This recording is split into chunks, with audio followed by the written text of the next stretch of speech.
sommes. Amen. Ce ministère, c'est un ministère pour dévoiler les œuvres des ténèbres. Alléluia. Grâce pour vous d'avoir des personnes qui ont travaillé dans le monde des ténèbres, de venir vous dire ce qui se passe là-bas. Parce que c'est au travers de ça qu'on apprend les ruses de Satan. Et c'est au travers de ça qu'on est capable d'éviter d'être des victimes. Vous allez voir comment elle va vous dire comment elle a été introduite dans ces choses inconsciemment, dans l'ignorance.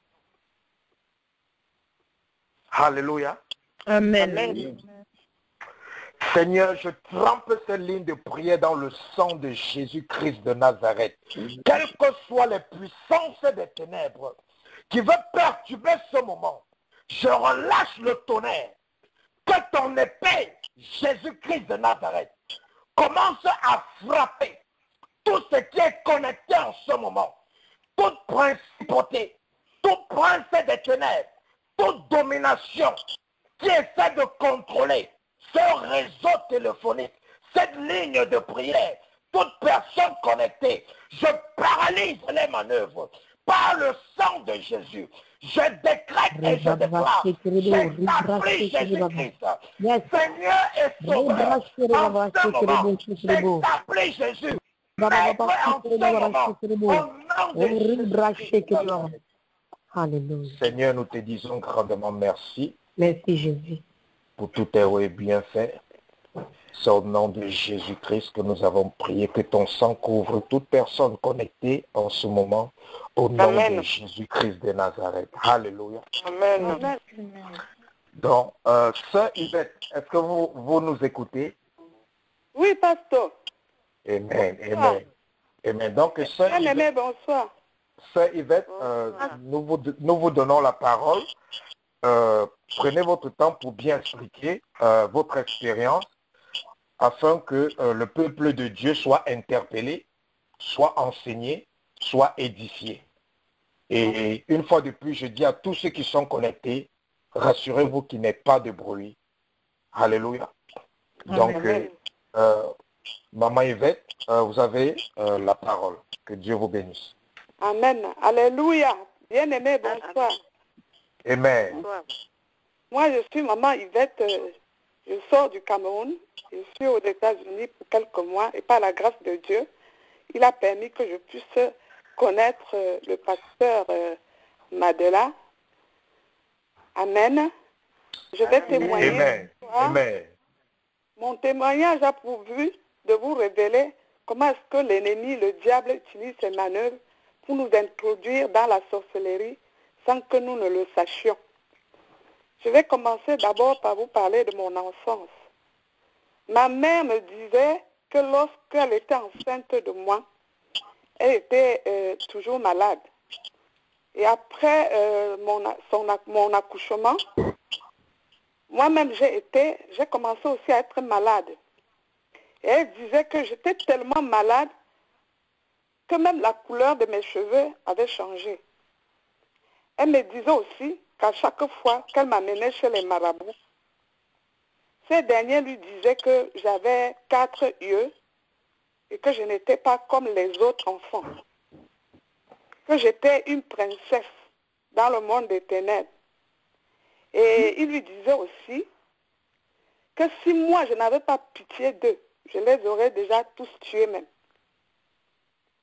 À partir de l'âge de 6 ans bien aimé jusqu'à 14 ans, tout avait l'air d'aller bien. Mais lorsque j'ai atteint mes 16 ans, je suis tombée encore malade jusqu'à l'âge de 23 ans. Si bien que même mon scolaire vraiment était perturbé. À l'hôpital, on ne voyait rien. Ma mère a recommencé à m'amener chez les marabouts. À 23 ans, j'ai fait la connaissance d'un jeune homme de 28 ans. Et nous nous sommes mariés.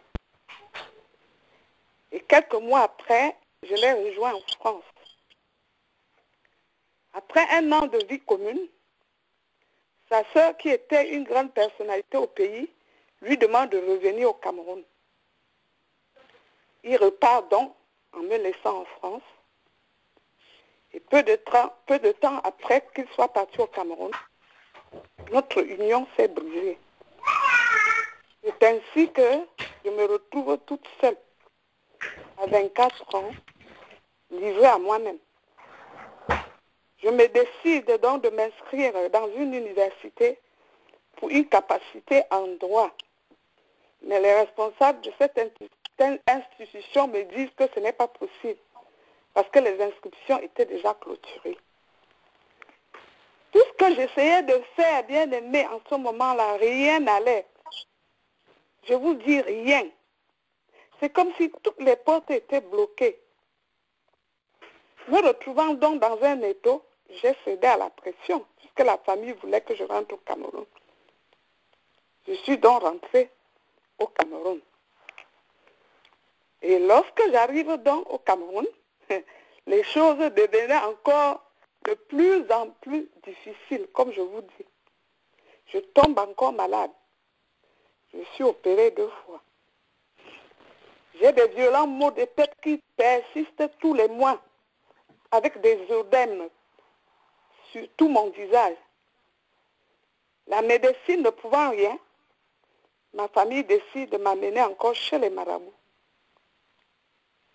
Alors, c'était dans le ballet des marabouts. J'allais de marabout en marabout. Je ne peux même pas tout vous expliquer vraiment.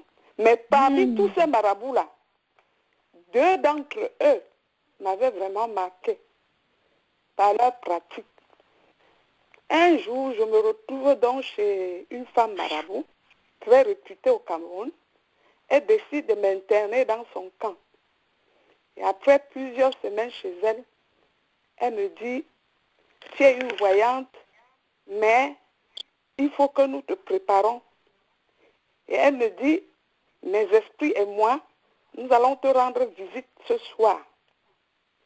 Le lendemain matin, elle m'appelle, elle me dit, tu sais, il faudrait que tu laisses un peu de côté ta Bible parce que nous ne travaillons pas avec les Saintes Écritures.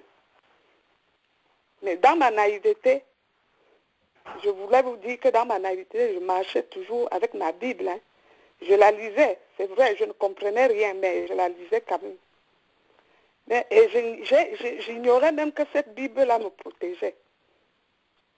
Donc quand cette femme m'a dit qu'il fallait que je laisse de côté ma Bible, je ne comprenais rien. Et elle me dit que, elle m'a dit que je suis une voyante et il faut que je passe d'abord par la folie. Donc elle devait me visiter cette nuit-là, m'injecter la folie d'abord pour que je devienne, chez nous on les appelle les Ménis, pour ceux qui sont camerounais et bamlékés, les Ménis ici, que je devais d'abord passer par une folie. Donc, une question avant de continuer. Donc, quand elle demande que vous deviez passer par une folie, ça veut dire que vous devez devenir folle. Oui. Et après cela... que je devienne folle parce que c'est la puissance. Ok. Comme j'étais forte, elle disait que j'avais un esprit très, très, très fort. Donc, il fallait que je passe d'abord par la folie pour pouvoir casser. Parce que souvent, on casse, il paraît qu'on casse les murs et puis il y a l'eau qui jaillit au sol. Donc, il fallait que je passe par là. Ok.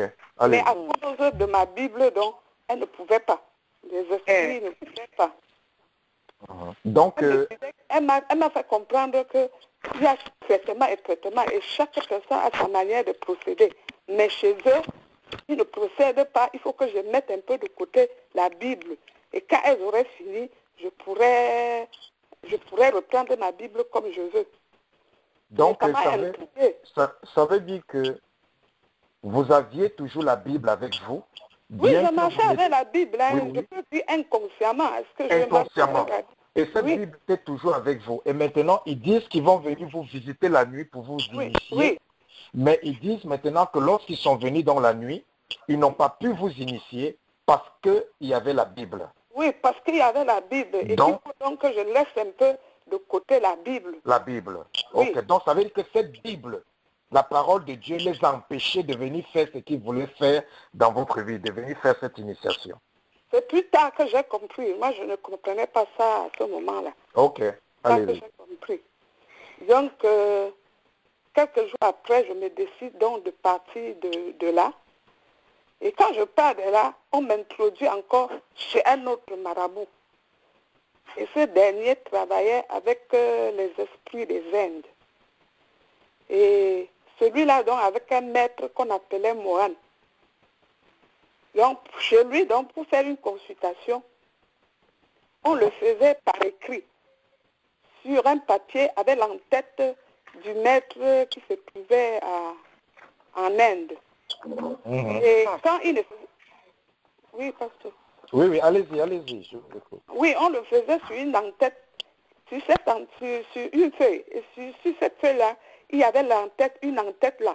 Et il y avait le blanc là qui apparaissait. Il disait donc que c'était le maître, c'est leur maître qui est en Inde.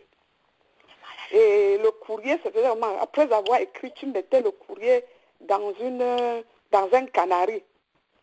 Et dès que tu envoyais, dès que la lettre était partie, quelques minutes seulement après, tu recevais la réponse. Et un jour, donc, j'ai osé leur demander s'ils connaissaient la date de la naissance de Jésus. Ils m'ont écrit par la suite en disant, en me donnant un ultimatum. Et ils me disaient que ce soit la dernière fois que je ne leur pose plus jamais ce genre de questions. J'ai continué à évoluer parce que comme j'étais naïve, je ne savais pas. J'ai continué à évoluer avec eux, moyennant une forte somme d'argent. Jusqu'au jour où ils me disent que je devais passer dans les eaux du baptême. Et le baptême, je l'avais fait toute seule, à 1h avancée de la nuit, tout vêtu de blanc, avec une bougie et une Bible qu'il m'avait remis. Et je crois que c'était pour tromper ma vigilance. Et il fallait donc que ce baptême devait se passer dans une rivière. Et le lieu où cela se passait n'était pas très loin du cimetière. Un endroit vraiment désert. Et pendant que j'attendais mon heure, aux environs de 23 heures, j'étais toute seule, j'aperçois un monsieur qui venait vers moi, tout de noir vêtu.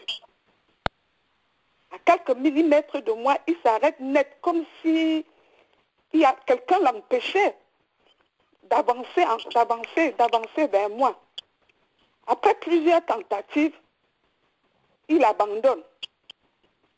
Il reprend dans le même trajet. Il s'engouffre dans une voiture qui ressemblait à un taxi. Et il disparaît sous mes yeux. Je rentre donc, puisque j'étais venue pour faire mon baptême. Je suis donc rentrée dans les eaux. J'ai fait ce qu'il m'avait dit de faire, c'est-à-dire lire la parole de Dieu dans le livre de Genèse. Il fallait que je lise ça 9 fois. Je ne me souviens plus jusqu'à quel verset, quel chapitre. Mais il m'avait dit de lire 9 fois. C'est ce que j'avais fait. Et au moment de repartir, donc, je me trompe de chemin. Parce qu'au lieu de descendre, je montais plutôt. Et quand je me rends donc, quand je me dis, tout chemin mène à Rome. Alors, j'avance. À un moment donné, je me suis retrouvée dans un endroit, un cul-de-sac, quoi. Il n'y avait plus de chemin. Je ne pouvais plus avancer. Et à ma droite, il y avait un cimetière. Alors, je me suis dit, mais qu'est-ce que je fais là maintenant? Je dors ou bien je me retourne. J'ai oublié de souligner quelque chose. Le monsieur m'avait dit, celui qui me suivait, le marabout, il m'avait dit que dès que tu finis de te laver, tu te rhabilles. Ne regarde pas derrière toi. Mais comme je m'étais donc trompée, je me suis dit que si je reviens, je serai en train de regarder derrière moi. Qu'est-ce que je fais donc? Je dors au milieu du cimetière ou bien j'ai pris mon courage à deux mains. J'ai dit non, je ne peux pas dormir ici. il faut que je reprenne, que je suis obligée de me retourner et reprendre le chemin par lequel j'étais venue. C'est ce que j'ai fait. Et Dieu merci, dès que j'arrive au niveau de la route, je trouve un taxi rapidement et je lui donne ma destination. Il m'amène à destination, à la maison. Il me dépose à la maison. À peine j'avais ouvert la porte, je ne pouvais plus me tenir debout. Je me suis mis seulement à ramper parce que je n'avais plus de force. J'ai une question pour vous, s'il vous plaît. Tout ce qui s'est passé au cimetière, parce que quand vous êtes en train de relater les faits, je ne vous écoute pas dire peut-être qu'à un moment donné, vous avez eu peur, ou vous avez paniqué, ou vous aviez crié. Donc ça veut dire que pendant que tout ça se passait dans la nuit à côté de ce cimetière, à côté de cette rivière, c'est comme si en vous, il y avait une assurance ou une force qui vous donnait la capacité de ne pas paniquer, ou bien, est-ce que vous pouvez un peu expliquer ça? Oui, pour moi, comme c'était moyennant une très forte somme, parce qu'il avait demandé qu'on lui donne 1 million pour qu'il me soigne. Alors, pour moi, il n'était pas question que j'abandonne, parce que moi, je voulais ma guérison. Je souffrais tellement, j'en avais marre. C'est ça qui m'avait motivé. Je n'avais pas peur. Enfin, pour moi, je croyais que c'était ça. Plus tard, aujourd'hui, je comprends que non. Certainement, comme il m'initiait, il y avait déjà quelque chose en moi.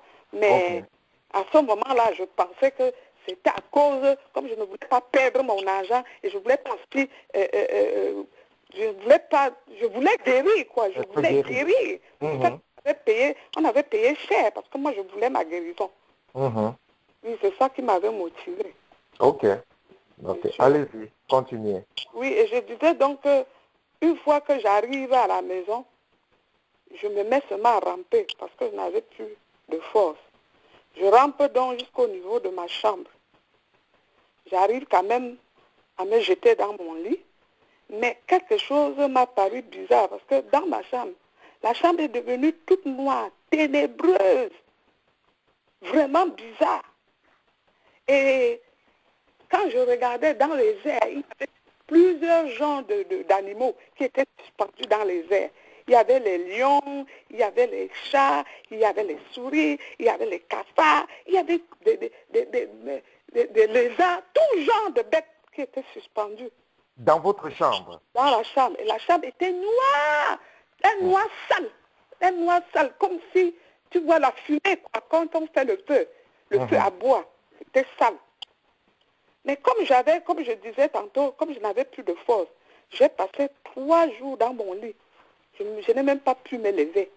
3 jours, je ne pouvais même pas manger. Et Dieu merci, après 3 jours, j'ai pu reprendre les forces, quoi. J'ai retrouvé mes forces. Et comme le monsieur me disait que celui qui me suivait, le marabout, il me disait que je vienne lui rendre compte. Je suis donc allée le 3e jour lui rendre compte, lui dire comment s'était déroulé mon baptême. Il n'a même pas fini, il n'a même pas voulu que je parle. Il me dit non, ça va. Tu ne sais pas qu'on t'a suivi. Hein? Nous, on t'a suivi. C'était très bien. D'ailleurs, même tu as de la chance. Est-ce que tu sais que beaucoup ne s'en sortent pas, hein? Il y a beaucoup qui ne s'en sortent pas. Et que je n'ai rien compris. Mais après ça, je rencontre donc un pasteur. Un jour, je rencontre un pasteur. Il me dit, mais Yvette, il faut que tu viennes me voir parce que tu as des choses. Ça ne va pas. Tu n'es pas bien. Il faut que tu viennes. On va prier pour toi. C'est comme ça que je décide d'aller un soir dans une veillée de prière. Le pasteur, c'est un pasteur, il habitait à Yaoundé. Je suis allée donc à sa veillée de prière. Et à l'époque, là, les prières, ça m'était vraiment long. Nous avons fini aux environs de, je crois, 22 heures. Je sors donc du culte. Pendant que j'attends mon taxi, c'était dans un quartier qu'on appelait Colbison, Yaoundé. Pendant que j'attendais dans mon taxi, va venir un monsieur dans une voiture de l'autre côté. Moi, je ne savais pas que ce monsieur devait s'arrêter juste en face de moi. Il descend et il s'arrête juste en face de moi. Il ne me dit rien. Il ne me dit même pas bonsoir, rien du tout. Les minutes s'écoulent. Je trouve cela un peu bizarre. J'essaie de me baisser pour voir qui était dans la voiture. Je me redresse aussitôt parce que le monsieur avait la tête d'un animal. Très bien habillé, avec une belle voiture, mais avec la tête d'un animal. J'ai commencé j'avais un peu, et j'ai commencé à me poser des questions. Je dis, mais quel est ce genre d'homme qui a la tête d'un animal comme ça? Et dans ma tête, il y avait des pensées qui se bousculaient. Il y avait une autre voix qui me disait, mais pourquoi il y a des gens qui sont laids, non? Pourquoi tu peux penser à autre chose? Il y a des personnes qui sont laides, il y a d'autres qui sont beaux. Tout le monde n'est pas appelé à être beau. Donc ça se bousculait comme ça dans ma tête. Et entre-temps, lui-même, il ne disait toujours rien. Je me décide encore, je me baisse encore. Je le regarde. Mais lui, il ne me regardait pas, il me regardait de travers. J'ose quand même lui demander, je lui donne même ma destination. C'était vraiment ma destination. Je lui ai donné ma destination. Je lui demande, monsieur, vous allez à Omnisport. Il a secoué la tête comme pour dire non. Il a seulement secoué la tête. Lui et moi, on ne s'était pas échangé de paroles. Il ne me parlait même pas. Il a seulement secoué sa tête. Il a redémarré. Il est reparti. Et entre-temps, donc, comme j'attendais toujours mon taxi, il y avait un groupe de jeunes qui venaient de mon côté. Et ils parlaient à propos de ce monsieur. Et je les ai entendus. Ils disaient, papa, vous avez vu, tu as vu le monsieur qui était dans la voiture, il avait la tête d'un animal. Tu rentres dans une voiture comme ça là, plus jamais, on ne te verra plus jamais. Et ce sont eux-mêmes qui m'ont même, c'est-à-dire à travers ce que les jeunes là ont dit, j'ai compris alors que je ne m'étais pas trompée, que j'avais affaire vraiment à un démon. Et c'est comme ça que il y a d'autres expériences. Je peux vous dire, un jour dans ma chambre, il y a une voix qui m'appelait, qui me disait, Yvette, Yvette, Yvette, je me réveille et je l'entends, il me dit, Yvette, tu sais, il me rappelle ma vie parce que j'ai fait 10 ans en France. Il me dit, Yvette, tu as fait 10 ans en France, tu es mariée, ça n'allait pas, l'école, ça n'a pas été facile. Maintenant que tu es revenu, si tu veux vraiment tisser une alliance avec moi tout de suite, je ferai de toi une très grande dame dans ce pays. Moi, je me souviens, je lui ai dit tout simplement, je n'ai pas besoin de ton argent, tu me fiches la paix. Et c'est comme ça que la voix, je n'entendais que la voix, je n'avais vu personne, mais j'entendais la voix, il me parlait, j'étais éveillée, je n'étais pas endormie. Et je lui ai dit, fous-toi, je n'ai pas besoin de ton argent. C'est comme ça que la voix s'est arrêtée. Et une autre fois, je crois que c'est la même personne, le même esprit, il est revenu sous forme de squelette. Je vois un squelette qui se dessine devant moi. Je pensais rêver, je me réveille. J'essaye un peu d'essuyer mes yeux pour voir. Je me disais que mais je suis en train de rêver. Le squelette se dessine. À un moment donné, c'est le crâne qui se pose. Je ne fais que le regarder. Après, une voix sort, il se met à parler. Il me dit, Yvette, c'est moi que tu nargues. Et moi aussi, je lui dis, oui. Et alors, il me dit, alors tu vas voir. Je lui dis, j'attends. Vraiment, je ne sais même pas pourquoi est-ce que d'où me venait ce courage-là. Je ne sais pas d'où me venait. Ou bien c'est parce qu'il m'avait déjà initié depuis l'enfance. Je ne sais pas. Je ne sais pas d'où me venait ce courage. J'ai une question pour vous, sœur Yvette. Donc, vous n'avez pas vu ces choses en rêve. Vous étiez éveillé, comme une personne est éveillée, et il voit quelque chose apparaître devant lui. Ce n'était pas une vision, mais c'était quelque chose de réel, n'est-ce pas? C'était réel. Je vous dis que c'était réel. Voilà. Réel. C'était vraiment réel. J'ai vu, c'est comme si on dessinait rapidement un squelette. Alors, je voyais le squelette apparu devant moi, sans crâne. À un moment donné, on a posé le crâne.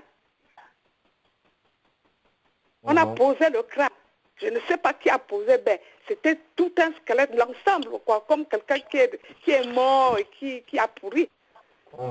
Et une voix est sortie, là, une voix menaçante, Il me dit, mais c'est moi que tu nargues?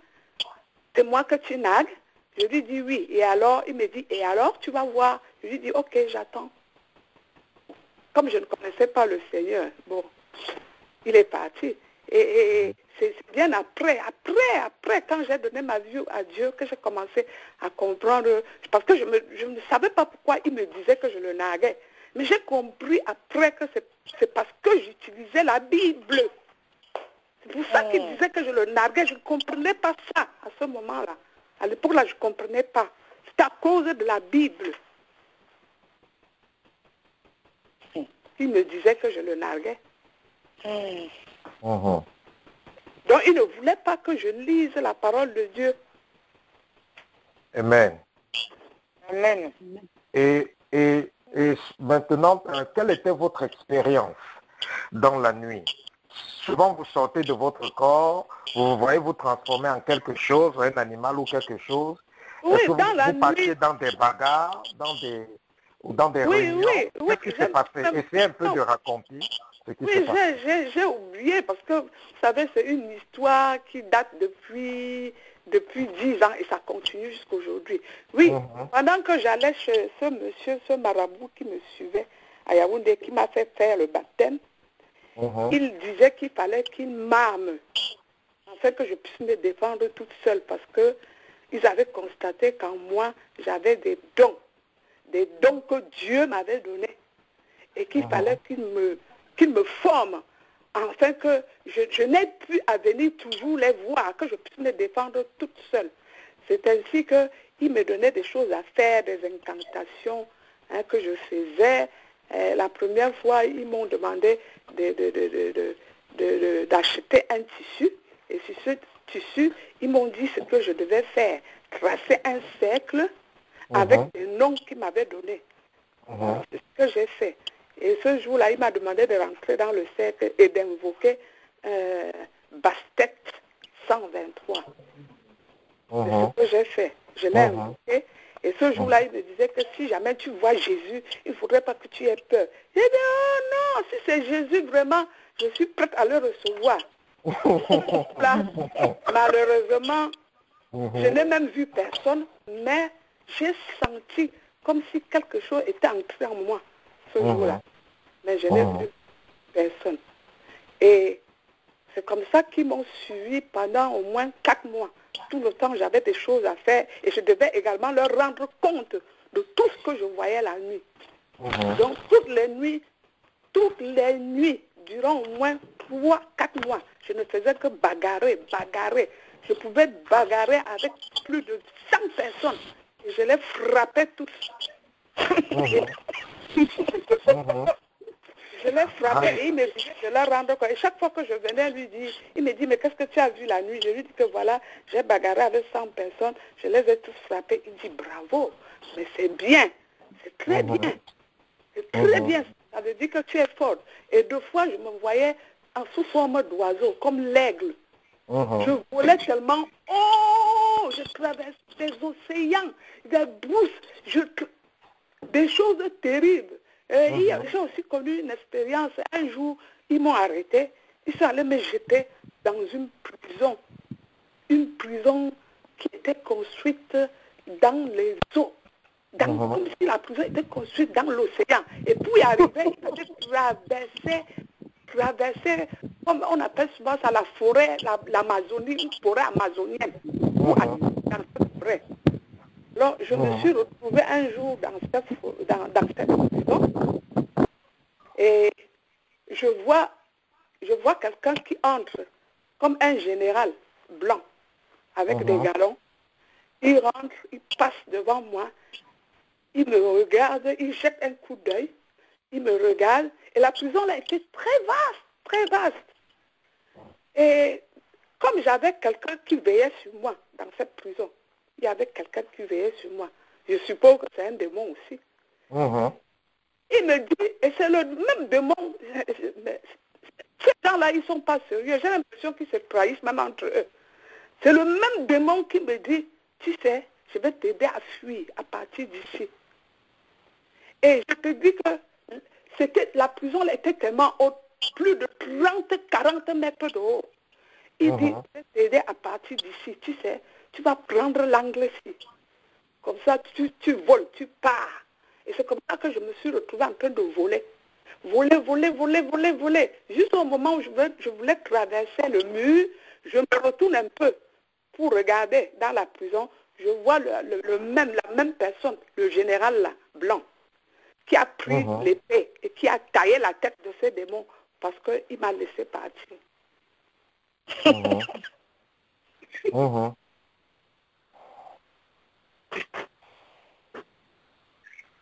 Alléluia. Amen. Amen. Vous voyez qu'il y a des prisons sataniques. Lorsque nous prions souvent contre les prisons sataniques, peut-être vous vous dites que nous sommes en train d'imaginer les choses. Mais là, voilà qui dit qu'elle était dans une prison dans les fins fonds des eaux. Alléluia. Amen. Et elle dit qu'il y avait un démon qui gardait la prison. C'est ce qu'on appelle les geôliers, les gardiens des prisons. Ce sont des démons, des esprits. Quand on prie contre ça, ce sont des choses réelles. Mais parce que vous n'avez jamais vu, vous allez peut-être vous dire, bon, ça c'est quel type de sujet de prière que ces gens donnent. Bien aimé, c'est par révélation que nous prions. Et tout ce qu'on prie ici, c'est vraiment les réalités du monde spirituel, le monde des ténèbres. Des choses qu'on ne peut pas voir avec les yeux naturels, mais des choses qui existent et qui sont vraies. Alléluia. Amen. Oui, Sœur Yvette? Oui, pasteur. Oui. Et est-ce qu'il y avait aussi souvent où vous vous retrouvez dans des réunions? Oui, j'ai oublié, oui. Je me retrouve toujours dans les réunions. Des réunions, alors que en réalité, je n'avais même pas à l'époque même un vélo. Mais je me retrouvais toujours en compagnie des gens riches dans des châteaux, comme les châteaux de France là. Ils étaient là, on était là dans des réunions, hein, et chacun garait sa voiture. Il n'y avait même pas de petites voitures, seulement des Jaguars, des Rolls-Royce. Je me retrouvais avec eux tout le temps. Nous étions dans ces réunions-là, ensemble. Et une fois aussi, je me suis retrouvée dans une eau, en train de me laver. J'étais habillée tout en rouge. Donc, vous comprenez ce qu'elle dit? Elle se voyait dans les réunions. Donc, elle participait à ces réunions des sorciers et des sorcières, toutefois sans savoir qu'elle était déjà initiée et qu'elle travaillait déjà comme une sorcière. Vous voyez les ruses de Satan.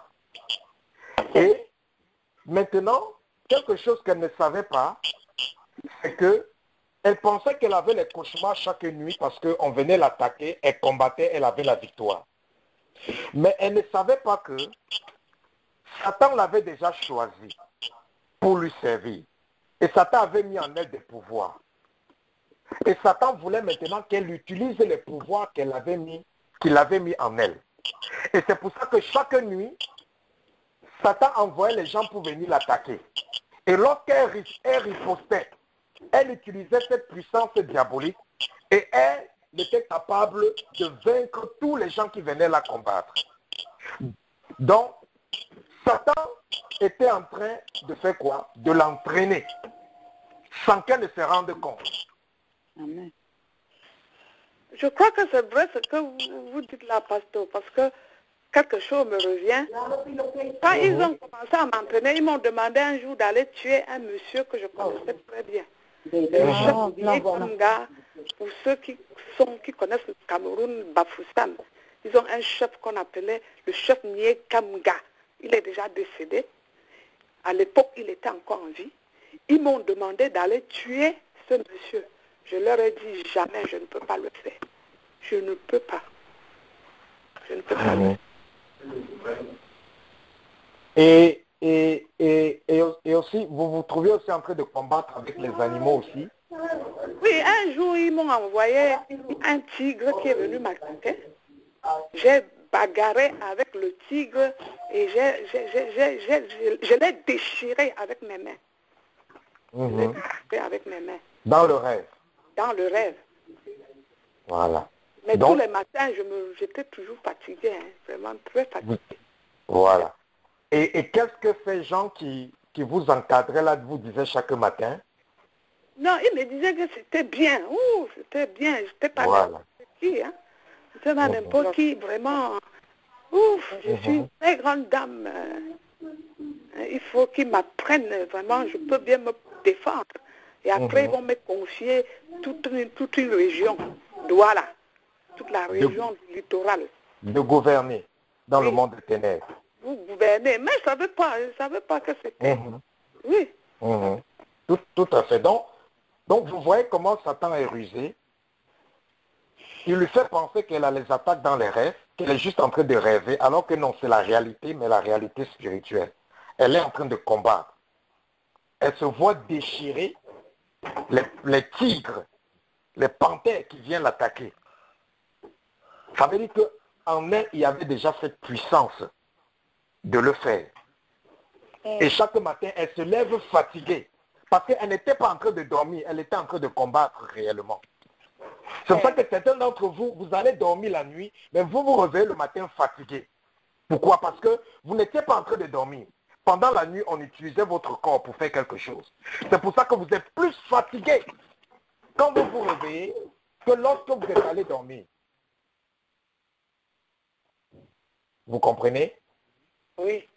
Donc, c'est comme ça que Satan travaille. Et est-ce que vous aviez la capacité de dire certaines choses et vous voyez ces choses s'accomplir dans la vie des gens? Oui, je l'ai constaté parce qu'à chaque fois que je disais quelque chose, ceux à qui je disais venaient me voir pour me dire que tu as dit telle chose, ça s'est accompli. C'est en ce moment que j'ai commencé à savoir, à comprendre que quand je dis quelque chose, ça s'accomplit. Et ça veut dire qu'à un moment donné, les gens venaient vers vous pour vous demander des conseils? Oui, j'ai même oublié de vous raconter un peu quand j'étais en France. Un an avant que je ne parte de la France, comme j'aimais regarder, il y avait une émission qui passait sur la voyance. Tous les mercredis, je crois. Et j'aimais bien suivre cette émission-là. Et je suis allée un jour et j'ai acheté les tarots. On appelle ça les tarots, les cartes. Là, acheté avec mon argent. J'ai acheté. Et j'ai commencé à tirer. Je tirais les cartes. Et je disais des choses aux gens. Et ils me disaient que c'était vrai. Ils disaient toujours que c'était vrai. Si bien que les gens venaient même déjà me consulter, les blanches. Ils disaient que, mais tu sais ce que tu m'as dit l'autre jour, hein? C'était vrai, il faudrait que je vienne encore. Il faudrait que je vienne te voir pour que tu me tires encore les tarots. Voilà, des choses comme ça.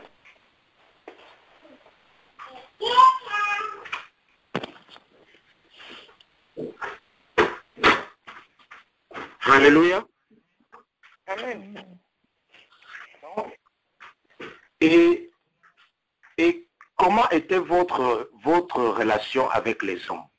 Quel type des hommes rencontriez-vous pendant cette vie que vous étiez en train de mener? Et avant qu'elle ne réponde à cette question, j'aimerais attirer votre attention sur quelque chose. Elle s'est vue attirée à voir les émissions sur la voyance quand elle était en France. Ce n'est pas d'elle-même qu'elle a commencé à le faire. Il avait déjà en elle cette puissance. Elle avait déjà été choisie pour travailler pour Satan. Et ça l'a amené maintenant à être attirée à voir la voyance. Après avoir vu les émissions de voyance, elle a commandé les cartes et elle commençait maintenant à faire quoi? À faire la voyance. Et quand elle faisait ça avec les gens, ça marchait. Et ce qu'elle disait à ces gens, c'était vrai sur leur vie. Dernièrement, on a prêché sur l'esprit de divination ou de devinette.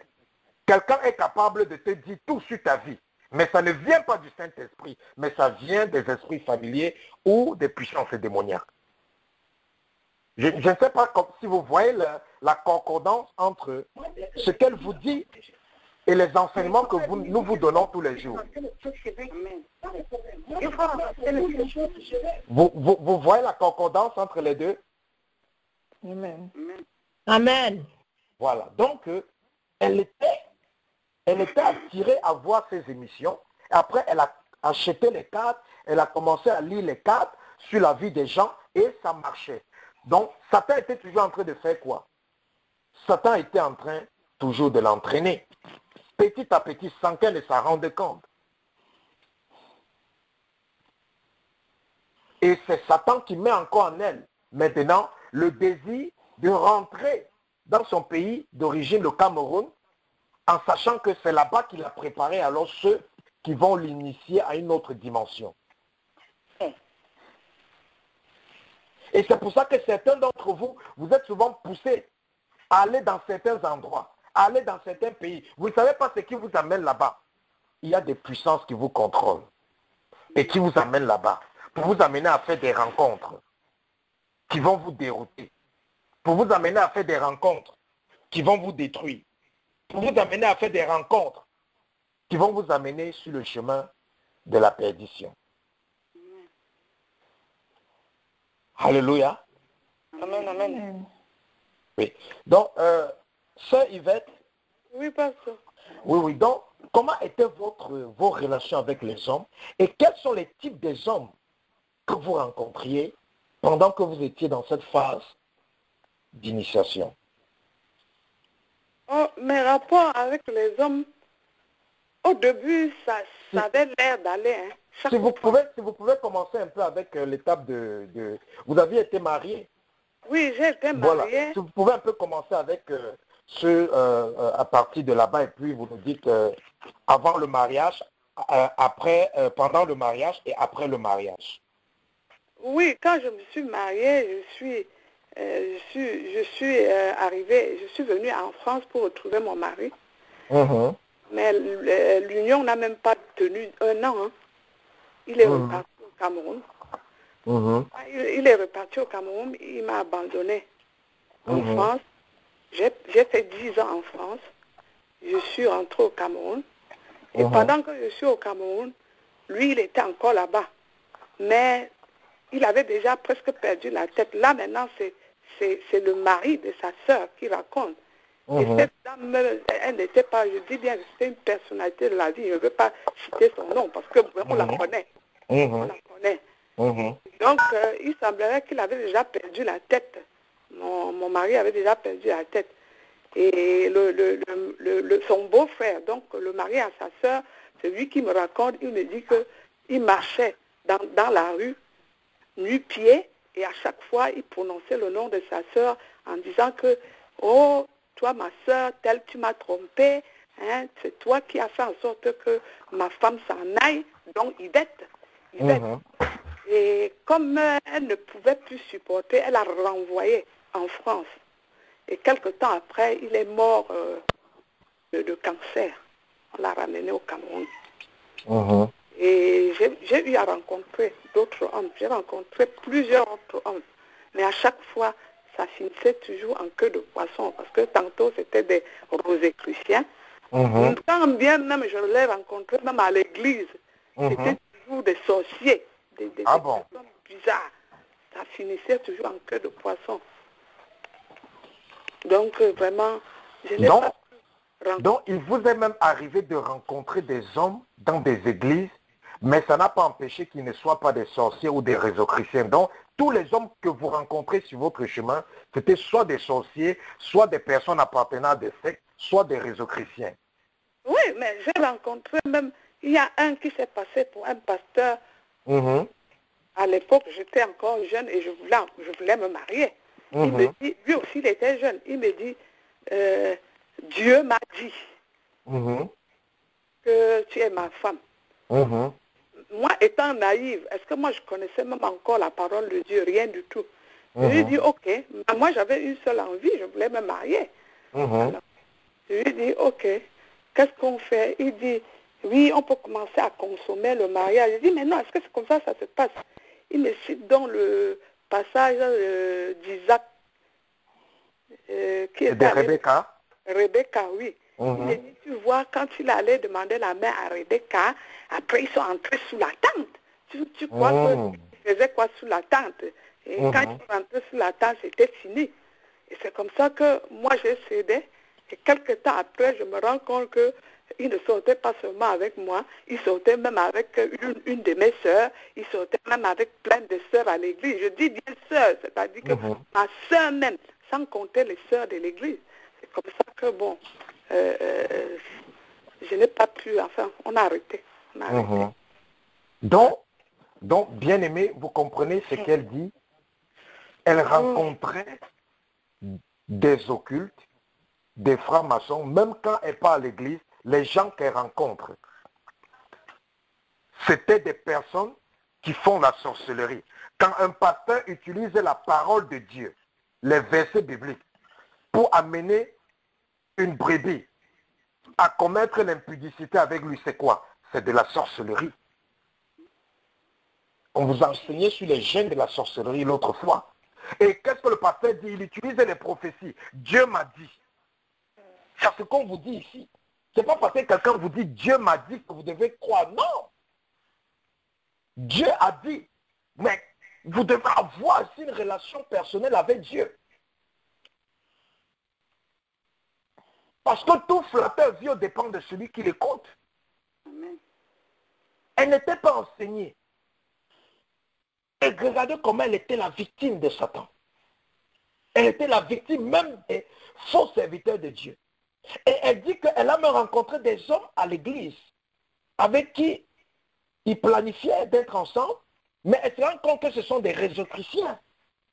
Donc sachez que ce n'est pas tout le monde qui est à l'église qui est un chrétien.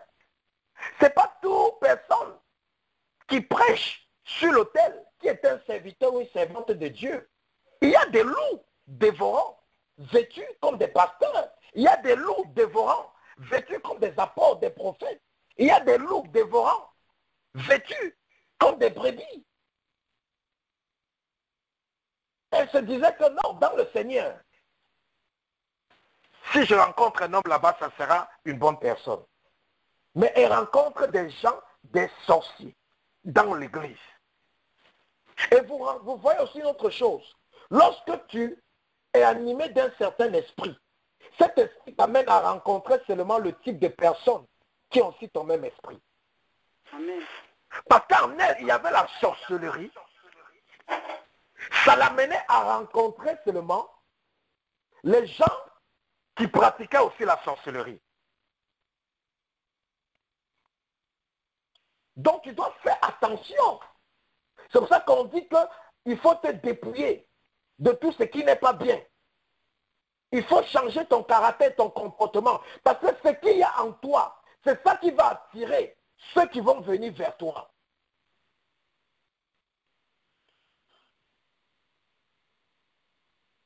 Si tu vis dans la sainteté, tu seras animé de l'esprit de la sainteté. Et quelqu'un qui n'est pas saint, qui vient à côté de toi, ne pourra pas durer. Et c'est pour ça que ceux qui sont vraiment avec Dieu ont rarement les amis.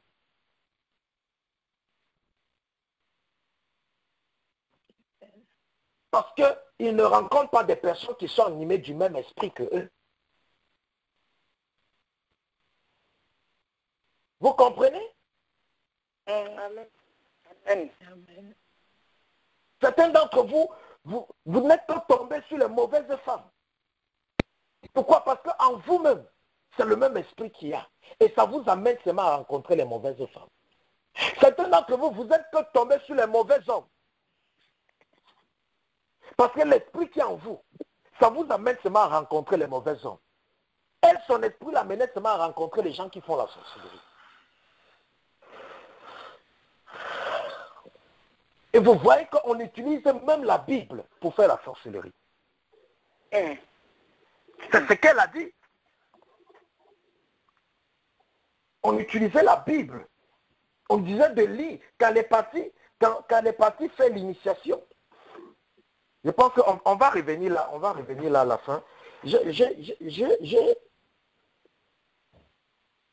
une autre question. Oui, pas. J'ai une autre question. Aviez-vous la capacité de voir ce qui se passait dans la vie des autres? Ou dans les rêves, quand vous dormez, avez-vous la capacité peut-être de voyager et d'aller peut-être chez quelqu'un et et de voir ce qui se passe là-bas? Non, pas vraiment, mais j'avais la capacité de te révéler des choses qui pouvaient arriver dans ta vie. Depuis même la naissance de la personne. Pardon, pasteur? Oui, donc depuis la naissance de la personne, vous pouvez révéler à quelqu'un tout ce qui lui est arrivé depuis sa naissance. Non, pas forcément depuis leur naissance. Ça veut dire que je peux pendant mon sommeil, je vois un événement, quelque chose qui doit arriver, peut-être la mort, qui doit mourir, je vois. Si je sais que c'est arrêté, je te dis que ta mort est arrêtée. Si tu dois faire un accident, je te dis, et souvent ça se passe. Ça se passait toujours, même si c'est la mort, je voyais toujours. Même si c'est la mort d'un membre de ma famille, je vois. Je parle, ça se passe.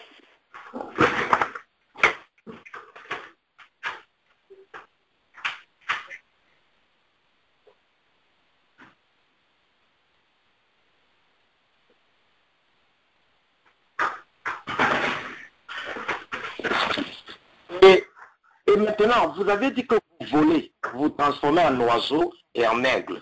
Et nous savons que l'aigle, c'est l'oiseau le plus puissant et qui vole à une altitude plus haute que tous les autres. Et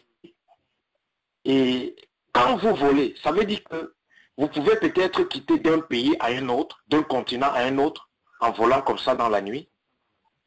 Oui, puisque je me voyais traverser les forêts. Je traverse. Est-ce qu'il y a les grandes forêts en Afrique? Je traverse comme le style de forêt amazonienne. Je traverse des forêts. Je vole haut. Je ne voyais même plus aucun oiseau en dehors de moi. Je volais vraiment très haut. Et c'était souvent dans la nuit. Et souvent, ce qui m'arrivait souvent, c'est qu'à chaque fois que je devais percer la forêt, parce qu'il fallait traverser moi-même, je sentais que j'avais peur. Même étant oiseau, je tremblais. Je tremblais quand même un peu. Oui. Il fallait traverser les océans. Et en quelque temps, vous le faites, oui, en quelque temps. Et je me souviens, j'ai oublié quelque chose. Le monsieur qui me suivait à Yaoundé, le Marabouta, il m'avait donné une plume d'oiseau. Il m'avait donné une plume d'oiseau et il m'a demandé d'acheter 3 œufs, de les préparer, que je les bouffe à l'eau et que je les mange après 2 jours. Mais que je ne garde pas ça au frais. Je laisse ça hors du frigidaire. Et c'est ce que j'ai fait. Après 3 jours, je récupère donc ces œufs, je les casse. Il y avait des asticots, il n'y a plus. J'ai cassé un œuf, j'ai mangé. J'ai cassé le second, j'ai mangé. Le 3e, je ne pouvais pas. Ça sentait tellement mauvais avec les asticots. J'ai dit non, je ne peux pas. Je ne peux plus manger. Et je crois que c'est en ce moment-là, c'est aujourd'hui que je comprends un peu mieux. Que j'ai vu, parce qu'un jour, j'ai vu un serpent rentrer en passant par mon sexe, c'est rentré. C'est rentré par mon sexe, c'est allé à l'intérieur de moi. Oui. Ouais. Donc, vous voyez, bien aimé, ne pensez pas que, parce que vous avez quitté votre pays d'origine et vous vous trouvez dans un pays lointain, que vous êtes en sécurité. Comme certaines personnes disaient souvent, parce que quand j'étais dans mon pays, j'étais tellement troublé, maintenant j'ai voyagé, bon, ça s'est un peu calmé. Ça ne s'est pas calmé. Ils ont changé de tactique. Elle pouvait voler d'un continent à un autre en quelques secondes. Elle vous dit qu'elle allait à une vitesse très rapide et qu'elle traversait les forêts, elle traversait les océans. Donc, un sorcier peut en quelques secondes quitter l'Afrique du Sud et se retrouver aux États-Unis, à Washington, pour venir frapper quelqu'un là-bas. Est-ce que vous comprenez? Nous vous avons toujours dit que dans le monde spirituel, il n'y a pas de frontières. Amen. Dans le monde Amen. spirituel, il n'y a pas de frontières. Tu n'as pas besoin de visa. Ils peuvent partir où ils veulent. Ils se déplacent comme ils veulent. Et plus rapidement que les avions qu'on emprunte. Plus rapidement. Et souvent compris peut-être sur quelqu'un, on peut peut-être chasser l'esprit du serpent. Vous allez dire que ça c'est peut-être une exagération. Mais regardez comment il dit que un serpent est entré en elle au travers de son sexe. Beaucoup d'entre vous, on a mis des choses dans votre vie. C'est pour ça que lorsqu'on prie, que tout ce que Satan a mis en moi sorte, que tout ce que les sorciers ont mis en moi soit consumé par le feu de Dieu. Ce sont des prières sérieuses. Il y a des choses en vous. Il y a des êtres qui habitent en vous.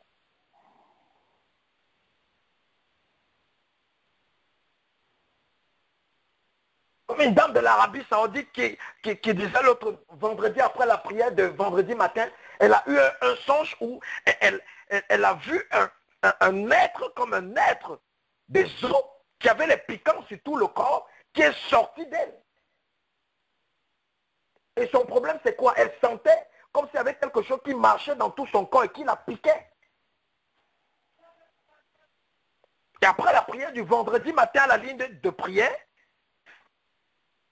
c'est sorti d'elle. Elle dit que maintenant, elle ne sent plus ça marcher en elle.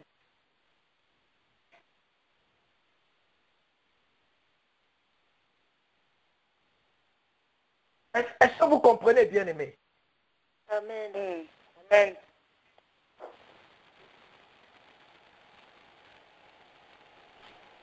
Et vous dites que souvent, il vous demandait de lire la Bible, même les psaumes. Comment est-ce que ça se passait? Oui, c'est toujours le monsieur, le marabout de Yaoundé là, qui m'avait demandé de faire le baptême. Il m'avait donné un petit livre avec les psaumes. Les psaumes. Mais seulement que à la place, il y avait des noms bizarres. Au lieu de, par exemple, j'ai ma Bible ici. Par exemple, le psaume 39. Au lieu de dire, tu dis par exemple, je disais, je veillerai sur tes voies. Là, on met éternel. Ils mettent Dja, quelque chose comme ça, Dja, ils mettent des noms bizarres. Ils remplacent, là où il y a le éternel, par exemple, ils mettent un autre nom comme Dja, quelque chose comme ça. Là, j'ai déjà oublié. Oui.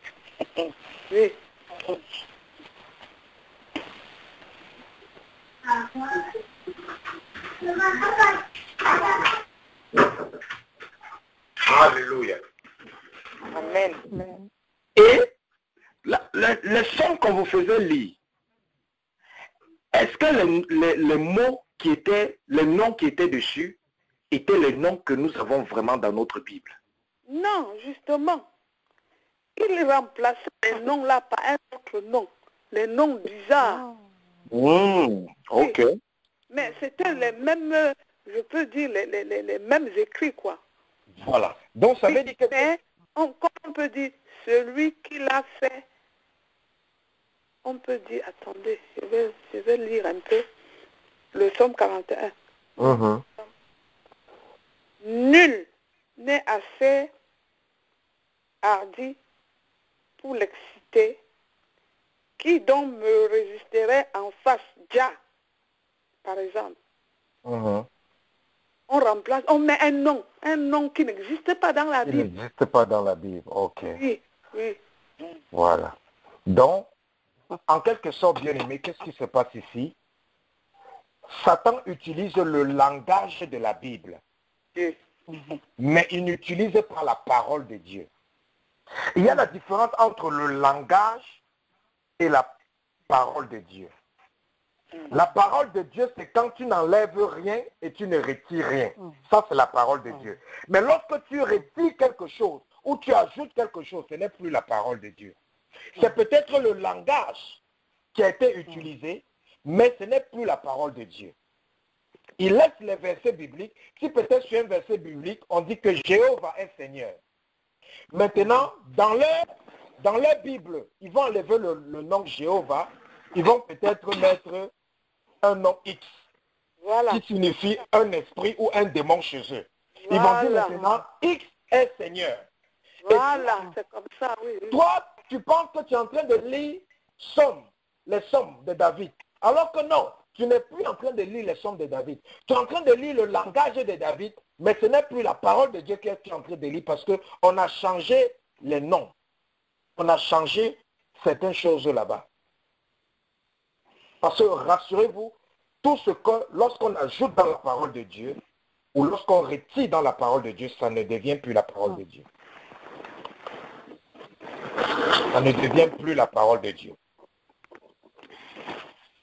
J'ai une expérience qui me revient là et j'aimerais bien le partager. Oui, allez-y. Pour que mes bien-aimés sachent que vraiment la parole de Dieu, là, même quand on ne la connaît pas vraiment, elle est puissante. Quand on est sincère, quand on est naïf, quand tu la tiens, elle est puissante. Un jour, pendant que j'étais chez une maman marabout, elle avait tout un camp. Et le soir, elle allait dormir chez elle, elle nous laissait dans le camp. Une nuit, je me réveille en sursaut parce que j'ai entendu l'eau couler, comme si on était en train de laver les assiettes. C'était aux environs de minuit, 1h du matin. Je me réveille, je me lève, j'entends l'eau couler. Vous entendez l'eau qui coule, mais vous ne voyez pas qui est en train d'ouvrir l'eau. Mais vous entendez le bruit de l'eau avec les assiettes, le bruit des verres et des cuillères. On est en train de faire la vaisselle. Et j'étais seule le jour-là dans mon camp. Et où, à un endroit qui était désert, un quartier qui n'était pas encore vraiment bien construit. C'est un quartier Etukebe à Yaoundé, là, bien massif. Je me réveille, on lave les assiettes, je ne sais pas qui lave les assiettes. L'eau coule, je ne sais pas qui ouvre l'eau. Je me saisis de ma Bible. Je tremble comme une feuille de papier. Je vais à Somme, je vais à Ésaïe, je vais à Apocalypse, je lis un verset, Après, ça s'est arrêté net. Je n'ai plus rien entendu. J'ai dormi jusqu'au matin. Amen. La puissance de la parole de Dieu. Amen. Et il y avait une situation où vous êtes allé chez un marabout et votre corps a gonflé. Et après, c'est comme si vous avez reçu des puissances. Non, j'allais chez le marabout parce que justement, c'était le début. Parce que j'avais toujours les maux de tête violents. Les violents maux de tête. Et ces maux de tête se répétaient tous les mois. C'est même ce qui m'avait poussé à aller consulter les marabouts parce que la médecine ne pouvait rien faire. Je ne trouvais pas vraiment la solution allant à l'hôpital. Oui, et je demande, avez-vous eu une expérience où, pendant qu'on était en train de faire des incantations sur vous, soit chez un marabout, une voyante ou bien un agent de Satan, et après vous avez senti comme si votre corps commençait à gonfler? Oui, là, j'ai rencontré tellement de marabouts. Ça, c'était même chez un autre. Quand on m'a amené chez lui, il avait une manière de consulter. C'est-à-dire que quand vous veniez, j'ai l'impression qu'il aimait bien garder les jeunes filles et les jeunes femmes belles. Je crois que c'est ça. Parce que quand tu arrives, on t'amène, il te dit, bon voilà, il demande à ceux qui t'ont amené, vous pouvez rentrer. Tu arrives par exemple là-bas le matin, à 8 heures. Il dit aux autres, vous pouvez partir, revenez la récupérer seulement vers 18 heures. Mais entre 7 heures et 18 heures, beaucoup de choses se passaient parce que le jour là, quand je suis allée, il a demandé aux autres de rentrer. Il m'a allongé dans un lit. Et il a fait ce qu'il devait faire, je ne sais pas ce qu'il faisait, mais il a fait des choses. Et subitement, j'avais l'impression que je gonflais comme un ballon. J'étais en train de gonfler comme un ballon, hein. Et je suis tombée dans les pommes. Enfin, je n'étais plus consciente de rien. Alors, donc comme dans un sommeil. Qu'est-ce qu'il a fait donc? Il pouvait même me violer. Ce n'est pas exclu. Ce n'est pas exclu. Et tu te réveillais après, par exemple, 8 heures, 7 heures de temps. Et ce jour-là, quand je me suis réveillée, la première des choses qu'il me dit, je vais t'épouser. J'ai dit, qui, moi? Vous êtes malade? J'étais naïve. Moi, je crois que, moi, je suis sûre que le monsieur-là, il avait fait beaucoup de choses. Tout à fait. Bien aimé, lorsque, une chose que vous avez déjà donné une évidence, c'est que vous avez dit que ce marabout aimait beaucoup garder les jeunes filles et les filles très belles. Ça veut dire que quoi? Ça veut dire qu'il s'est rassuré qu'il a des rapports sexuels avec elles. Mais la première chose qu'il faisait, c'est vous endormir au travers de ses charmes et de ses incantations pour que vous soyez inconsciente. Et après ça, maintenant, il abuse de vous comme il veut. Et lorsqu'il finit de faire, il essuie toutes les traces ou toutes les preuves. Et après ça, maintenant, il revêt votre esprit et vous vous réveillez et vous ne savez pas ce qui s'est réellement passé. Et alors que il a fait beaucoup de choses, il a même dormi avec vous. Et c'est le même scénario qui se passe aussi lorsque vous avez les femmes et les maris de nuit qui vous dérangent la nuit. Souvent, vous ne ressentez rien, vous vous dites que rien ne s'est passé, mais lorsque vous vous réveillez le matin, vous sentez quand même comme si vous sentez un peu bizarre, comme si vraiment on a fait quelque chose, mais vous ne pouvez pas expliquer. Parce que vous ne vous souvenez de rien, vous n'avez pas rêvé que vous avez dormi avec un homme ou avec une femme, mais vous sentez au profond de vous que quelque chose ne va pas. Ça veut dire que quelque chose s'émet. Ces agents sataniques ont utilisé le même procédé. Ils vous endorment. Lorsqu'ils vous endorment, ils font de votre corps ce qu'ils veulent. Et après, lorsqu'ils vous réveillent, ils ont déjà effacé votre mémoire, effacé toutes les traces, et vous ne vous rappelez pas de quoi que ce soit. C'est pour ça que nous vous demandons toujours que lorsque vous faites la repentance, priez, demandez à Dieu de vous révéler les choses cachées. Beaucoup d'entre vous, vous avez dormi avec les marabouts et les charlatans, mais vous ne savez pas. Parce qu'ils vous ont inoptisé lorsque vous êtes arrivé chez eux. Ils ont couché avec vous. Après, lorsque vous êtes revenu à la conscience, vous ne saviez pas ce qui s'est passé. Et ce qui fait que ces alliances-là sont dans vos vies et ça vous bloque aussi. C'est ça que pendant ta repentance, quand tu demandes à Dieu de te révéler les péchés qui sont cachés dans ta vie, Dieu va commencer à te révéler même des choses que tu n'avais jamais su. Des choses qu'on a fait à ton insu. Les choses qu'on a fait derrière ton dos. Les choses qu'on a fait pendant que tu dormais. Dieu va te révéler ça. Et lorsque tu vas maintenant demander pardon par rapport à ça, briser l'alliance, tu vas te libérer. Donc beaucoup de personnes sont captives parce qu'il y a des péchés qu'ils n'ont pas confessés. Pas parce qu'ils cachent, mais parce qu'ils ne savent pas qu'ils ont commis ces péchés. Donc ça fait partie des ruses de Satan. Et vous voyez quelque chose qui est très pertinent sur ce qu'elle dit. Satan utilise le même procédé que l'Église pour te faire croire que Dieu est derrière. Parce qu'elle arrive chez le marabout maintenant, les gens qui sont en train de l'initier pour l'amener à une autre dimension, ces gens-là lui disent que ils t'ont dit que tu dois maintenant passer à la dimension du feu. Oui, il m'avait dit qu'après le baptême, je vais maintenant passer à une autre dimension qu'ils appellent l'étape du feu. Et ça devait se dérouler dans un cimetière sur une tombe. Voilà. Donc regardez, ça c'est exact. Ils utilisent les mêmes étapes que la Bible. Quand tu donnes ta vie à Christ, qu'est-ce que tu fais? Tu fais le baptême. On lui demande, va faire le baptême. On lui donne maintenant de lire certains passages dans le livre de Genèse. Mais sur ces passages dans le livre de Genèse qu'on lui donne, ce sont des passages qui ont été déjà truqués. Elle pense qu'elle est en train de lire le livre de Genèse, la parole de Dieu. Et elle pense que le baptême qu'elle va faire, c'est le baptême pour Dieu. Alors qu'elle ne sait pas qu'elle est en train de s'initier. Vous comprenez? Et maintenant, lorsqu'elle finit l'étape du baptême, on dit que tu as bien fait ton travail. Et maintenant, on lui dit que tu vas passer à la deuxième étape, qui est l'étape du feu. Et qu'est-ce que la Bible nous dit? La Bible nous dit que Jean-Baptiste, lorsqu'il baptisait de l'eau, a dit que quoi? Moi, je baptise de l'eau, du baptême de repentance. Mais il y a quelqu'un qui est plus grand que moi, dont je ne suis pas digne d'ôter ses souliers. Cette personne viendra vous baptiser de quoi? Du feu et du Saint-Esprit. Donc ça veut dire que même dans le monde des ténèbres, après l'étape du baptême, ils ont maintenant l'étape du baptême du feu et de l'esprit des démons. Pour nous les chrétiens, c'est le baptême du feu de Dieu et du Saint-Esprit. Pour eux, c'est le baptême des démons, de l'esprit des démons, ainsi que du feu diabolique. Et vous voyez comment Satan utilise la ruse toujours pour faire croire à la sœur qu'elle est en train de chercher Dieu. Et ils lui disent même que vous allez voir Jésus. Vous allez voir Jésus.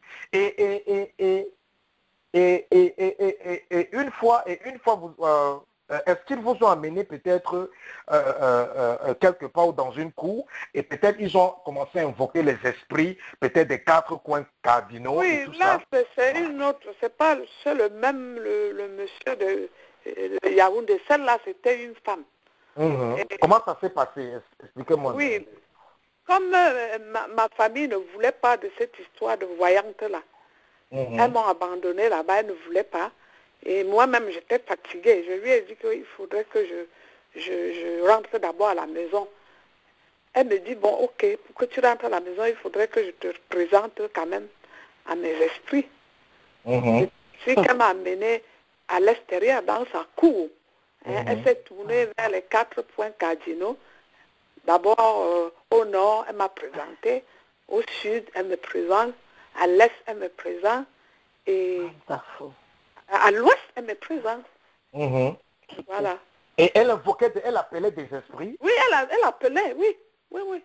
Voilà. Je ne me souviens pas seulement, mais elle parlait, non? Elle parlait, elle appelait ses esprits, oui. Des 4 coins cardinaux. Voilà, les 4. Oui. Donc, bien aimé, c'est pour ça que vous devez, quand vous priez, vous devez prier stratégiquement. Il y a une prière que nous faisons souvent, c'est que lorsque nous prions, nous disons que nous envoyons le feu de Dieu au nord, au sud, à l'est, à l'ouest. Certaines personnes vont comprendre ça, ils vont dire que, mais quels sont ces genres de prières? Nous ne faisons pas ces genres de prières bêtement. C'est parce que Dieu nous a révélé qu'il y a des esprits qui contrôlent chaque région. Il y a un démon qui contrôle le nord. Il y a un démon qui contrôle le sud. Il y a un démon qui contrôle l'est. Il y a un démon qui contrôle l'ouest. Et lorsqu'on la met sur une cour et on invoque le démon du sud, le démon du nord, le démon de l'ouest, le démon de l'est. Maintenant, pour qu'elle ait sa délivrance, il faudra maintenant qu'elle brise les alliances avec le démon du nord, le démon du sud, le démon de l'ouest, le démon de l'est.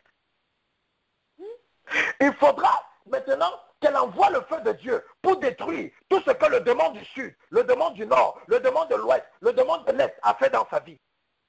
C'est pour ça que lorsqu'on vous demande de faire la cure d'âme pour la délivrance, certaines personnes pensent qu'ils n'ont pas besoin de la cure d'âme. J'ai déjà fait à gauche, j'ai déjà fait à droite. Ça vous engage.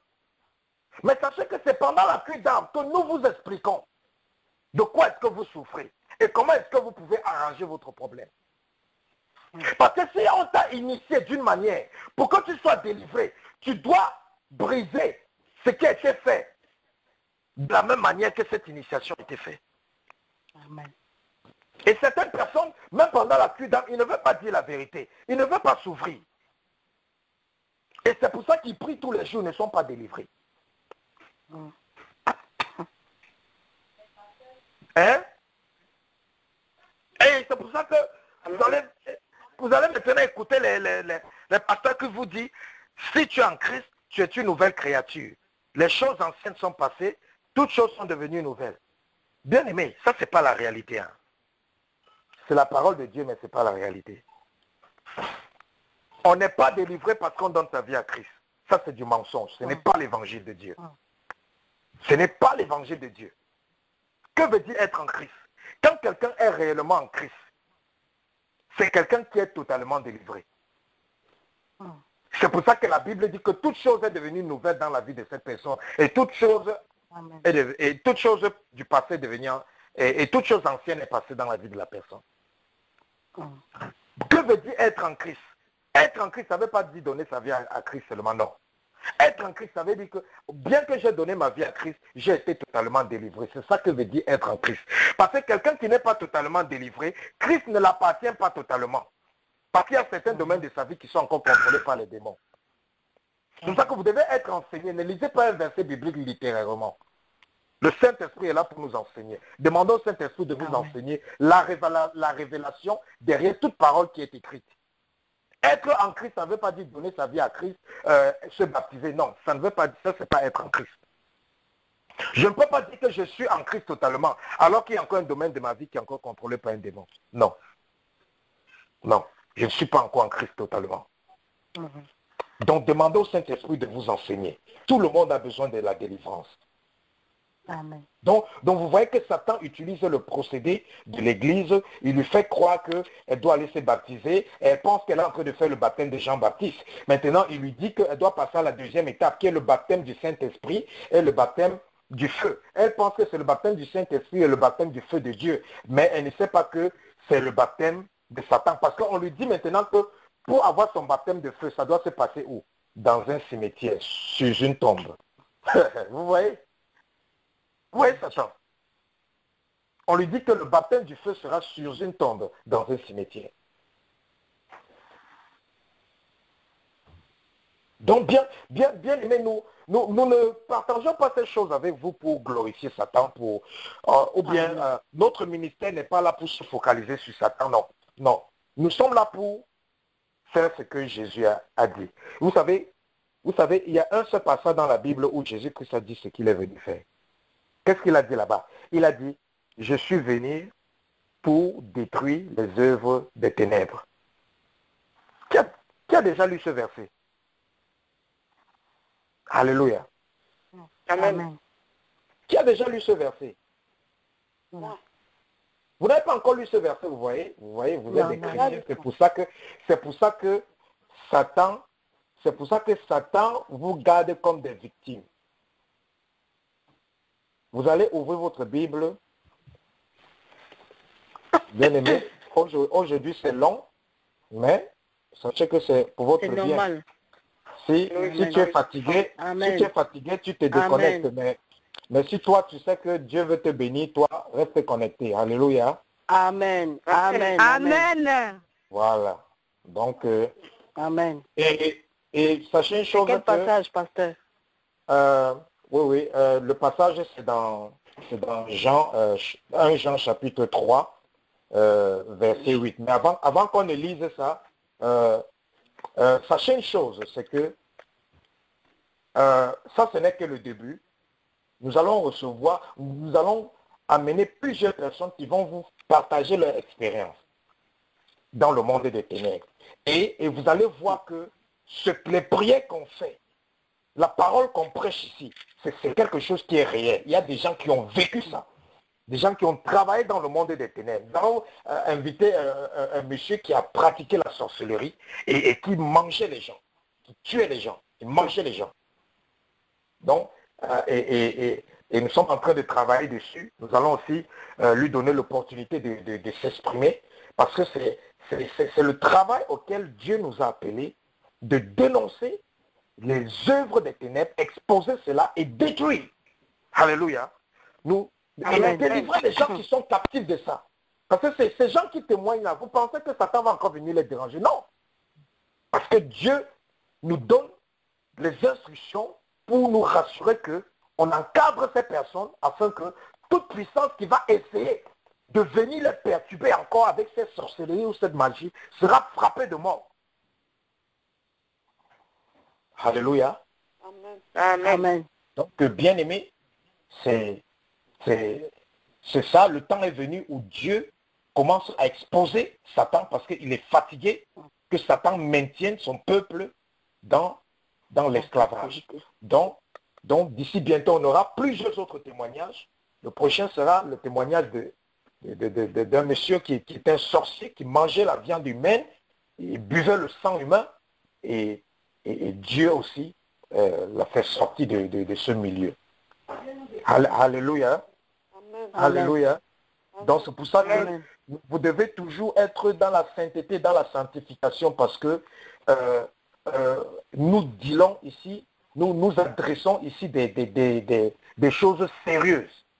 Et c'est pour ça que même certains pasteurs, serviteurs de Dieu ont peur d'entrer dans ce domaine parce que si la grâce de Dieu n'est pas là pour te soutenir, si tu ne mènes pas une vie de sainteté, de sanctification, tu seras une victime. C'est pour ça que tous les jours nous crions sur vous, sanctification, sanctification, parce qu'on ne veut pas que vous soyez des victimes. Mais tant que vous êtes dans la sainteté et l'obéissance, bien-aimé, ne vous dérangez pas. Satan sera votre marchepied. Cette sœur avait juste la Bible dans sa poche. Elle ne connaissait même pas la Bible. Elle lisait, elle ne comprenait rien. Mais la Bible qui était dans son sac, ça empêchait à ces gens de venir l'initier dans la nuit. Alléluia. Amen. Il y a une puissance dans la parole de Dieu. Amen. Donc quelqu'un va nous lire 1 Jean chapitre 3. 1 Jean chapitre 3. 1 Jean chapitre 3 et verset 8. Verset 8. Quelqu'un pour nous lire, s'il vous plaît. Ok, je lis dans le nom de Jésus. Celui qui pêche est du diable, car le diable pêche dès le commencement. Le Fils de Dieu apparut afin de détruire les œuvres du diable. Amen. Amen. Amen. Alléluia. Amen. Donc, le verset 8 vous dit quoi? Celui qui pêche est du diable, car le diable pêche dès le commencement. Le Fils de Dieu, qui est le Fils de Dieu? C'est Jésus, n'est-ce pas? Amen. Amen. Amen. La Bible Amen. dit le Fils de Dieu apparu afin de faire quoi? Prêcher l'évangile. Détruire. Non. Afin de faire quoi? Détruire. Détruire Détruire quoi? Les œuvres du les diable. œuvres du diable. Donc, si quelqu'un vous dit que vous n'avez pas la délivrance, c'est un sujet à ne pas aborder dans l'église, faites-lui lire ce passage, que Jésus-Christ est venu délivrer. Jésus-Christ est venu détruire les œuvres du diable. Et c'est pour ça que Dieu expose les œuvres du diable. C'est pour ça que, bien aimé, si tu es connecté, tu es un sorcier, tu es une sorcière, sache que Jésus est miséricordieux. Si tu veux te repentir, les mains de Jésus sont ouvertes. Mais si tu veux t'entêter dans ton occultisme, dans ta sorcellerie, la Bible dit, chacun va récolter ce qu'il a semé. Donc, bien aimé, c'est ce que le Seigneur voulait qu'on partage aujourd'hui. Nous avons beaucoup été édifiés.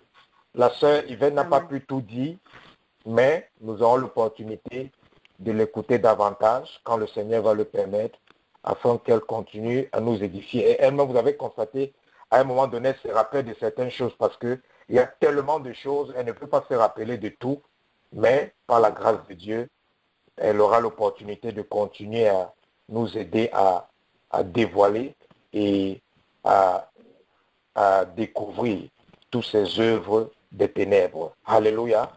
Amen. Amen. Donc, Sœur Yvette, sachez que vous êtes une servante de Dieu et que Dieu va vous utiliser. Alléluia. Amen. Et Satan a cru qu'il vous perdait le temps. Mais il ne savait pas que Dieu voulait que vous voyez comment ça se passe dans le monde des ténèbres pour que maintenant vous soyez capable d'expliquer aux autres et d'aider les autres qui sont en train de souffrir du même problème. Donc, soyez fortifiés, restez dans la sainteté, restez dans la sanctification. Dernièrement, vous avez encore même témoigné par rapport à ce que Dieu faisait déjà dans votre vie, juste au travers des lignes de prière que vous avez vues en ligne, n'est-ce pas? Oui, pasteur. Voilà, Dieu a commencé à opérer des délivrances incroyables dans votre vie. Donc, tant que vous restez fidèle, Dieu va faire des grandes choses. Ce n'est que le début. Et sachez que toutes ces puissances que vous avez vues là, ils sont le marchepied de Dieu. Tu comprends? Amen. Ils sont le marchepied de Dieu. Amen. Ils sont le marchepied de Dieu. Amen. Et c'est pour ça que quand vous aviez seulement votre Bible qui était dans votre poche, c'est pour ça que les chrétiens marchaient avec votre Bible. Marchaient avec votre Bible. Jamais sans. Elle partait sur le marabout, mais elle avait sa Bible dans le sac. Ça l'a protégée. Marche avec ta Bible. Elle disait qu'elle lisait sa Bible, elle ne comprenait rien, mais les gens là viennent lui dire que mais on est venu travailler la nuit, mais ça nous a empêchés de travailler. On nous a empêchés de travailler. Alléluia. Amen. Amen. Alléluia. Amen. Nous allons prier, nous allons lancer le feu avant de nous séparer. Rebo Shakataria. Amen. Voilà, je Rabakataria.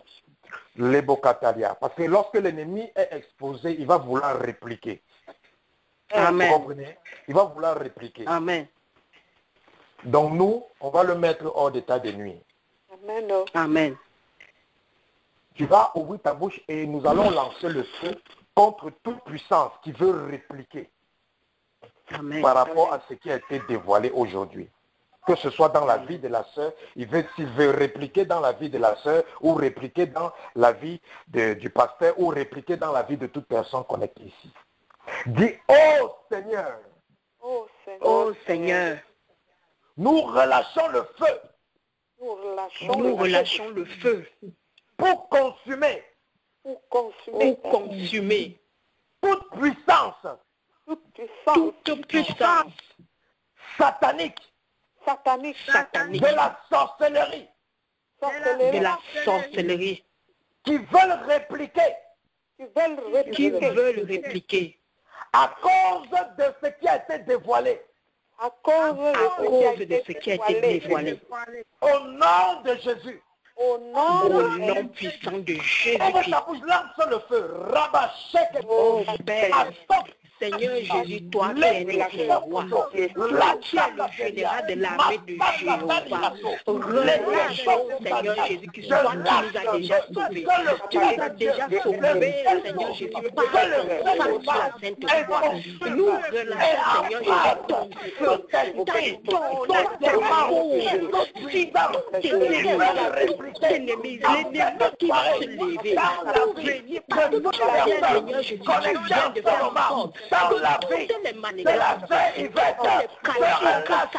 les pratiques de l'ennemi soient dévoilées. Par ta lumière, oh Père, Seigneur Jésus-Christ, par ta lumière, nous relâchons le feu, les sorciers, tous les ennemis, de s'élever, qui nous détruisent, fait du mal à toutes les personnes qui sont sur ces lignes de prière, fait du mal à cette sœur qui a été détruite, papa, pour faire du mal à tes serviteurs. Alléluia, Nous relâchons ton vent, oh Seigneur Jésus, ta foute à tort. Alléluia, alléluia. Puissant de Jésus. Bien-aimé, bien-aimé, maintenant tu vas invoquer le sang de Jésus. Tu vas invoquer le sang de Jésus pour te protéger. Rien n'est plus fort que le sang de Jésus. Je dis bien, rien n'est plus fort. Rien ne peut dépasser le sang de Jésus. Amen. Tu vas couvrir ta vie. Tu vas couvrir ta maison. Tu vas couvrir tes enfants. Tu vas couvrir tout ce qui t'appartient, ton emploi, tout ce qui t'appartient. Tu vas couvrir avec le sang de Jésus. Afin que toute puissance des ténèbres, tout sorcier ou sorcière qui va vouloir te visiter, que le sang de Jésus là commence à les consumer. Amen. Alléluia. Il y a le feu Amen. dans le sang de Jésus. Amen. Oh. Oui. Parce qu'un jour, le Saint-Esprit m'a dit, prie que le sang de Jésus consume telle chose. Alléluia. Je me suis posé la question, mais que ça veut dire que quoi? Je voulais utiliser ma logique. Amen. Le Saint-Esprit a dit, prie que le sang de Jésus consume. Je n'ai pas dit que le sang de Jésus purifie. Prie que le sang de Jésus consume. Il y a le feu dans le sang de Jésus. Il y a le feu dans le sang de Jésus. Amen. Les sujets de prière qu'on vous donne là, c'est le Saint-Esprit qui nous donne ça. Ce n'est pas l'imagination. Amen. Amen. Il y a le feu dans le sang de Jésus. Amen. Du précieux sang de Jésus. Précieux sang de Jésus-Christ. Couvre ma vie. Couvre ma vie. Couvre ma famille. Couvre Couvre ma famille. Couvre mon esprit.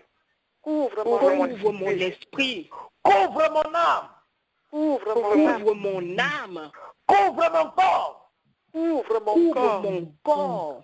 Couvre mes activités. Couvre chacune de mes activités. Et consume. Tout ce qui vient m'attaquer. Tout ce qui vient m'attaquer.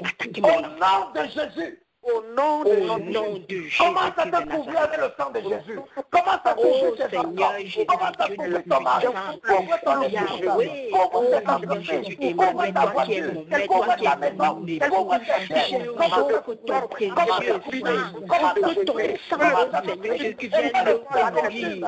Viens recouvrir chaque domaine de ma vie. Mon travail. Le sang, Seigneur, qui recouvre mon esprit. Mon âme. Que ton sang, Seigneur, qui vienne recouvrir mon esprit, mon âme, mon corps. Que ton sang recouvre, papa, cette demeure qui t'appartient au travail. Que ton glorieux recouvre mon enfant. Que le précieux sang, Seigneur, qui recouvre ma famille. Que ton précieux sang, bon Seigneur, Jésus, qui recouvre ton Seigneur, Jésus, que le sang ne se glorifie pas dans ma vie. Ne confiez pas dans ce corps qui t'appartient. Que cela soit consumé dans ce sang, Jésus. Que ton sang soit consumé dans ma famille. Amen. La Bible dit que Dieu est notre refuge. Amen. Tu vas déclarer ça.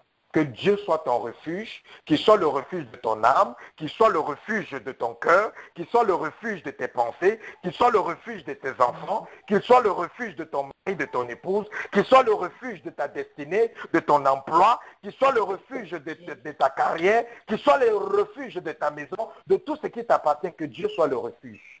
C'est sa parole. Amen. Tu vas déclarer cette parole. Ouvre ta bouche, commence à dire à Dieu qu'il est ton refuge. Commence à déclarer que le Dieu, le créateur du ciel et de la terre, est ton refuge. Commence à déclarer que le repos, tu es mon roi, tu es mon père, papa, tu es mon père. Quand je me lève le matin, papa, je me lève avec le souffle de vie que tu me donnes. Et quand je me couche le soir, papa, je me couche en pensant à toi. Je me couche en te donnant ma vie, il a le refuge de mon esprit, mon âme. Il a le refuge de mon mariage.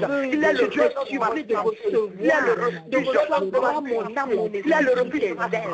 Il a le refuge de ma vie. Papa, tu es mon refuge. Partout tu es mon refuge, papa. Partout le créateur de la terre. Toi, je me confie à toi dans toutes choses, papa, chaque domaine de ma vie. Ma vie, je suis là, ma vie, tu es toi. Parce que tu es en Seigneur Jésus. Ma vie, tu es mon refuge, le refuge de mon âme. C'est le refuge de toutes choses, papa, tu es le refuge. Mon âme se réfugie en toi dans ton royaume. C'est le refuge de ma vie. C'est le refuge de mes paroles. C'est le refuge de mes pensées. Amen. Amen. Amen. Alléluia. Amen. Donc, bien aimé, je vais te recommander entre les mains de Dieu. Et tu vas partir dans la paix. Parce que Dieu t'a béni ce soir. Alléluia. Amen. Amen. Dieu t'a béni. Et au travers de Maman Yvette, il nous a encore bénis. Alléluia. Amen. Parce qu'on a encore appris des secrets. On a encore appris certaines choses. Maintenant, on saura comment diriger nos prières. Quand on va voir certaines choses se passer dans nos rêves. Alléluia. Amen. Amen. C'est pour ça que Maman Yvette, à chaque fois que tu as l'opportunité d'édifier un chrétien, édifie-les. Alléluia. Amen. Parce que tu es en train de faire le travail de Dieu. Amen. Seigneur, je te bénis et je te rends grâce pour ce soir. Je prie que la couverture spirituelle de ce ministère, les anges que tu as assignés pour travailler dans ce ministère, qu'ils protègent toute personne connectée au nom de Jésus. Amen. Qu'il les préserve de la mort, qu'il les préserve des maladies, qu'il les préserve des afflictions, qu'il les préserve de tout ce que Satan est en train de planifier. Et je décrète Je décrète la défaite de Satan dans leur vie, au nom de Jésus. Amen. Je décrète l'échec des œuvres ténébreuses dans vos vies, au nom de Jésus. Amen. Je décrète la confusion de tout ennemi qui se lève contre vous, au nom de Jésus. Amen. Je décrète la guérison dans tous vos corps malades, au nom de Jésus. Amen. Je décrète la paix de Dieu dans vos cœurs, dans vos maisons, dans vos foyers, dans vos familles, dans vos pensées, dans votre âme, au nom de Jésus. Amen. Allez en paix. Jésus est avec vous. Et rien ne vous arrivera. Rendez-vous demain à 3 heures du matin, heure de New York, pour la prière. Amen. Bonne nuit à tout le monde. Merci encore, Maman Yvette. Que Dieu vous bénisse. Amen. Bonne soirée à tous. Soyez bénis. Amen. Amen. Amen. Amen. Hallelujah, hallelujah, hallelujah, hallelujah. Amen.